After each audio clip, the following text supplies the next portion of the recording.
After watching Reacher, I'm convinced Tulsa King Season 3's new villain casting is genius. Sylvester Stallone's Tulsa King added a big-name actor to its cast, and it's the perfect choice after his time starring in Reacher Season 2. Tulsa King Season 3 was recently confirmed, and a bit of news accompanied the official announcement. Some of that news included some updates to the cast of Tulsa King, and it seems the gangster show has already found a new villain for Dwight Manfredi Stallone to go up against. While this new villain is an acclaimed actor, it was his role in Reacher Season 2 that really convinced me Tulsa King made a genius casting decision. The former Terminator 2, Judgment Day star Robert Patrick is joining the cast of Tulsa King Season 3. A new report claims he'll be playing an antagonistic liquor magnate named Jeremiah Dunmire alongside another new actor to the series, Bo Knapp. It's not clear exactly how Dunmire will mess with Dwight's plans of taking over the entire South, but it does continue Tulsa King's tradition of casting high-profile actors as villains, as it did with Neil McDonough's Cal Thresher and Frank Grillo's Bill Bevilacqua. It also continues Tulsa King's trend of taking actors from Reacher, which could be a great sign for Patrick's character. If Robert Patrick's Reacher role is anything to go by, his Tulsa King Season 3 character will be amazing. In Reacher Season 2, Robert Patrick played the main antagonist, Shane Langston. Shane was head of security for New Age Technologies, and he headed up a pseudo-gang of corrupt cops to make Reacher's Alan Ritchson life more miserable. Since Robert Patrick basically already played a crime boss leveraging his power and influence in Reacher Season 2 to great effect, it should be exceptionally easy for him to do the same thing in Tulsa King Season 3. Patrick really only has to switch from being a head of security to being a liquor distributor, and he'll be able to be just as delightfully devilish as he was in Reacher. I hope Tulsa King makes a Terminator reference just like Reacher Season 2 did. Robert Patrick's casting in Tulsa King Season 3 doesn't just make it possible for him to play a similar role to his Reacher character, it also makes it possible to recreate one of Reacher's best jokes. Reacher Season 2 referenced Patrick's role in Terminator 2. Judgment Day by way of using the name Sarah Connor as an alias. Patrick famously played the T-1000 Terminator, who was sent into the past to kill Sarah Connor's son, John. It was a fun moment that served as an Easter egg for fans of both Reacher and Terminator 2, and Tulsa King could easily make a similarly subtle reference. Another reason Tulsa King could get a lot out of referencing Terminator 2 is because of Sylvester Stallone. In the 1980s, when Terminator 2 came out, Stallone and Arnold Schwarzenegger were Hollywood's two favorite strong men.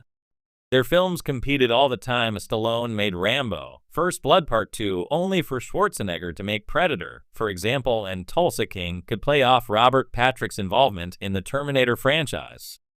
It could be a brilliant moment to have Stallone's Dwight Manfredi tell Patrick's Jeremiah Dunmire, "Hasta la vista, baby," and it may be too good for Tulsa King to pass up. After binge-watching Reacher, I wasn't just hooked on Jack Reacher's methodical takedowns and brutal efficiency, I walked away with a newfound appreciation for a very particular type of on-screen villain. And now with the casting news swirling around Tulsa King Season 3, I can't help but see a masterstroke unfolding. If the rumors or reports are true and Alan Ritchson, or someone of his mold, is stepping into the antagonist's shoes opposite Sylvester Stallone's Dwight Manfredi, then Tulsa King has just made the smartest casting move of the year. Let's be honest, Tulsa King thrives on its fish-out-of-water premise, with Stallone's East Coast mafioso trying to build a new empire in cowboy country. But the show's heart isn't just Dwight's swagger or charm, it's the conflict. Every great gangster tale is only as good as its villain. The more personal, the more physical, the more philosophical the clash, the better. And that's where someone like Ritchson-Ella Reacher fits in perfectly. Why Reacher's blueprint works. Reacher is a masterclass in how to build a compelling, intelligent, physically imposing protagonist, and by extension, the kind of adversaries who challenge him. Alan Ritchson brings a raw, grounded presence that makes violence feel consequential and character-driven. He's not just a brute, he's a thinker who hits hard.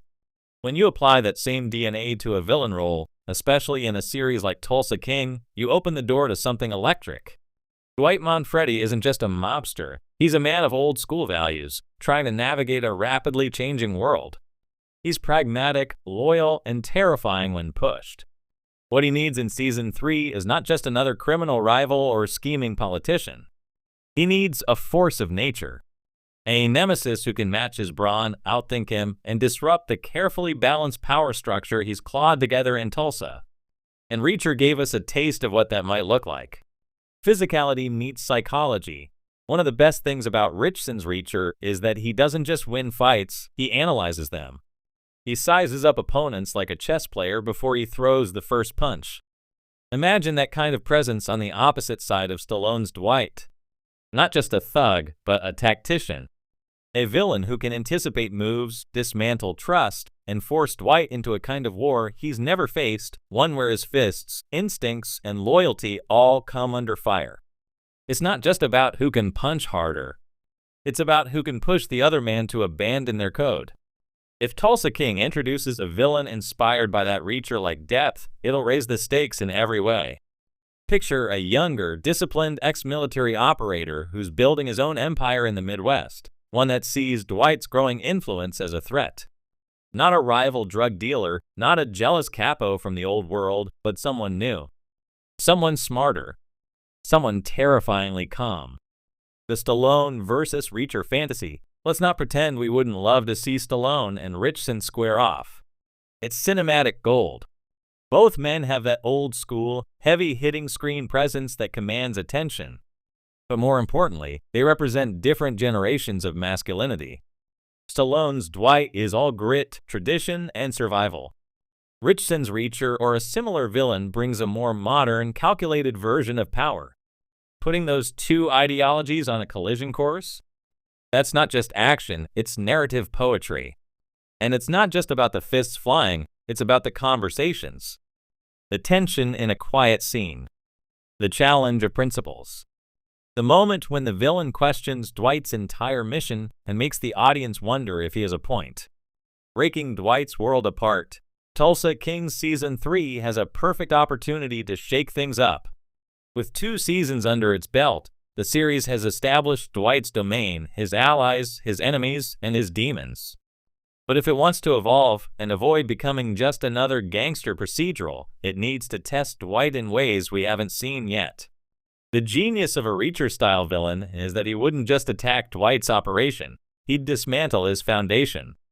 He'd sow doubt. He'd target loyalty. He'd exploit Dwight's age, his past, and his rigid sense of morality. Suddenly, our charming anti-hero becomes the underdog again, not physically, but emotionally. And that's where great storytelling lives. Villains with purpose. One of Reacher's unsung strengths is how it treats its villains. They're not mustache-twirling caricatures. They have goals, rules, even empathy in some cases. That layered approach makes the conflict resonate. And it's exactly what Tulsa King needs to keep audiences invested in Season 3. Imagine a villain who believes he's saving the town from Dwight. Someone who views himself as the hero, bringing order to the chaos Dwight unleashed. Maybe he's ex-law enforcement turned rogue, or a mercenary funded by unseen elites. Whatever his background, he needs to